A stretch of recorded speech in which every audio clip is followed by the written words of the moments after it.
Miksi mä oon mukana Suomalainen menestysreseptikilpailussa?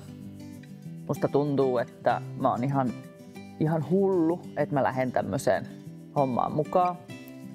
Kaikki muutkin sanoo, mutta ehkä on vaan semmoinen olo, että on niinku pakko. On olemassa yksi raaka-aine, mikä on äärettömän herkullinen, se on terveellinen ja se on todella ilmastoystävällinen. Se on hyvä kasvi meidän maataloudelle koko Suomessa. Eli ihan pelkkiä hyviä ominaisuuksia. Sitä ei ole kuitenkaan vielä oivallettu. Me ei osata käyttää sitä siellä meidän jokapäiväisessä ruokavaliossa ja ruokapöydässä.